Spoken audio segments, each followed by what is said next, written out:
जय भीम मित्रांनो, आज 13 April 2026 doctor Babasaheb Ambedkar यांच्या 135व्या जयंतीनिमित्त ठाणा पेट्रोल पंप या ठिकाणी जिल्हा परिषद शाळेमध्ये सक्षम युवा मंचतर्फे या ठिकाणी लहान मुलांना शिक्षणाला जी गरज राहते ती साहित्य वाटप या ठिकाणी करण्यात आलेलं आहे आणि त्यांना ज्या लागणाऱ्या वस्तू आहेत शिक्षणासाठी, ज्या लहान मुलांना लागणाऱ्या ज्या शिक्षणासाठी वस्तू आहेत त्या या ठिकाणी पुरवण्यात आल्या आहेत आणि कार्यक्रम झाल्याच्यानंतर लगेच या ठिकाणी त्या मुलांना जेवणाचा सुद्धा या ठिकाणी कार्यक्रम या सक्षम युवा मंचतर्फे जिल्हा परिषद शाळा ठाणा पेट्रोल पंप या ठिकाणी करण्यात आलेला आहे आणि आवश्यक अशा वस्तू त्या मुलांना या ठिकाणी पुरवण्यात आल्या। येणाऱ्या भविष्यामध्ये काय करावं काय नाही या सक्षम युवा मंचतर्फे या मुलांनी लहान मुलांना प्रोत्साहन केला। समोरच्या भविष्यासाठी, उज्ज्वल भविष्यासाठी त्यांनी या मुलांना समोर काय करावे हे सुद्धा या ठिकाणी सांगण्यात आले आहे।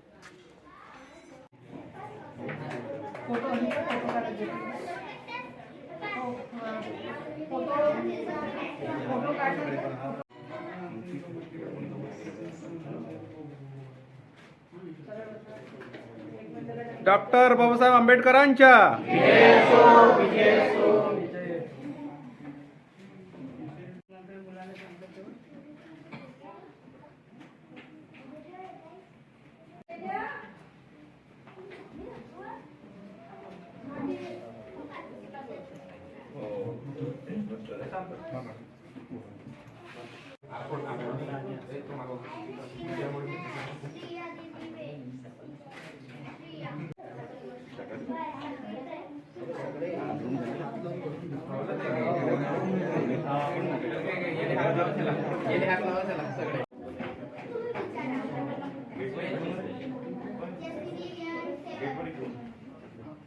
बाहेर गेटवर घेऊन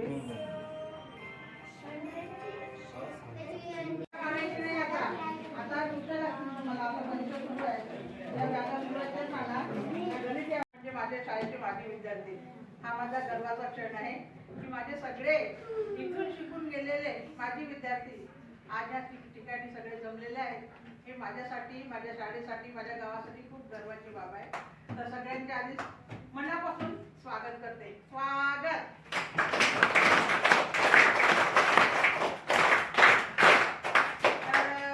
आज 2002 ची बॅच राजन 2001 ते 2002 मध्ये 7वा वर्ग पास होऊन ह्या शाळेतून तुम्ही निघाले।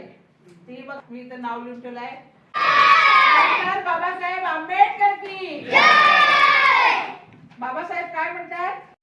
अभ्यास। बरोबर आहे। चला, तर आज आपल्या कार्यक्रमाचे अध्यक्ष मी माझ्या शाळेचे माजी विद्यार्थी सौ शालिनी ताई।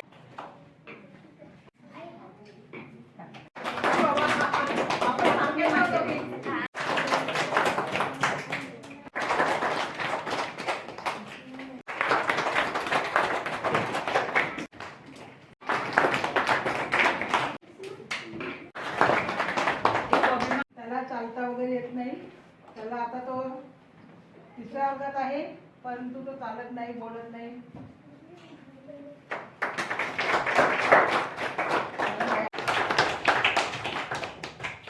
त्यांच्या 135व्या जयंतीनिमित्त सक्षम युवा मंचतर्फे जो माजी विद्यार्थी सोहळा आहे तो उपक्रम आज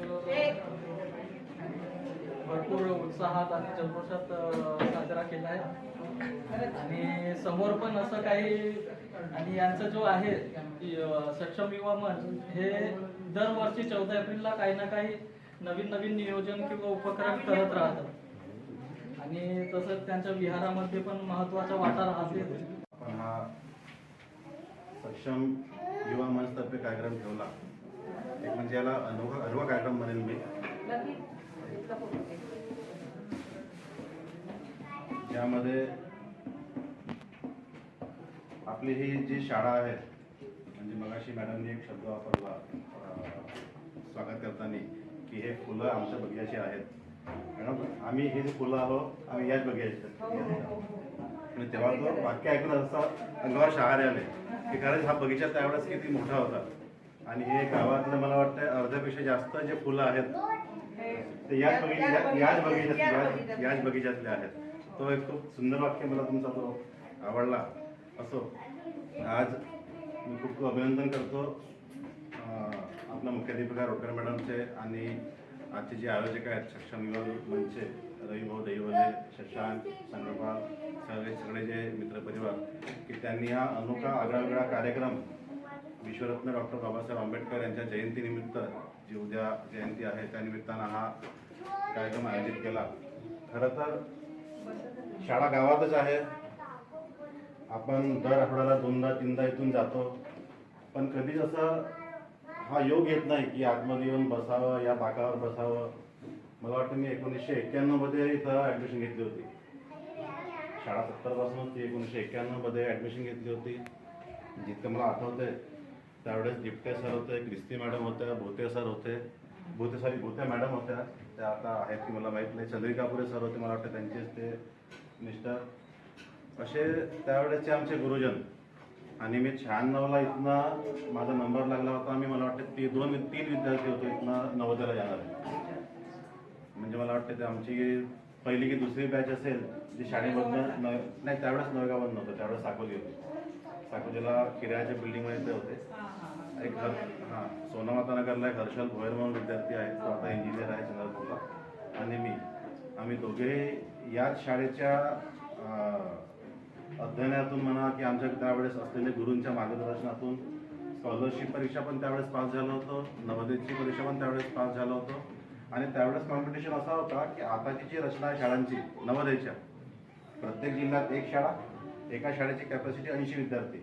पण त्यावेळेस गोंदियाला नवोदय विद्यालय नव्हता आणि भंडारा नवोदय विद्यालय होता. गोंदिया भंडारा दोन्ही मिळून कॅपॅसिटी फक्त 40 विद्यार्थ्यांची, म्हणजे गोंदियाचे 20 आणि भंडाराचे 20. तर अशा 20 पैकी आपल्या शाळेमधनं आम्ही त्यावेळेस 2 गेलो होतो. आणि आम्हाला प्रोत्साहित करणारे त्यावेळेस कुठली ट्युशन नव्हती, कुठले बाहेरचे कॉन्व्हेंटचे टीचर्स नव्हते, फक्त आणि फक्त जिल्हा परिषद शाळेचे आपल्या ठाण्यातले आमचे शिक्षक होते. कारण ती आणि त्याच्याच मी एक आपला ऋण म्हणून मी मला वाटते 3 ते 4 वर्षात दरवर्षी शिक्षक दिनानिमित्त इथे येत गेलो होतो. दरवर्षी त्यांचा म्हणजे आपल्यावर ऋण आहे आणि तो कधी कळू शकत नाही आपण. इथं मी येत गेलो, त्यांना भेटत गेलो, कधी पत्रव्यवहार केला. त्यावेळेस मला वाटते पोस्टकार्ड होता, आंतरदेशीय पत्र होते, कुठल्याही प्रकारचा व्हॉट्सअप नव्हता, मोबाईल फोन नव्हता, काहीच नव्हता. म्हणजे जे माध्यम आपल्याला सापडतील त्या माध्यमातून तो आपण करण्याचा प्रयत्न केला. पण हळूहळू शाळेचा म्हणा, डिग्रीचा म्हणा बोज वाढत गेला आणि कुठंतरी आपण दुरावलो.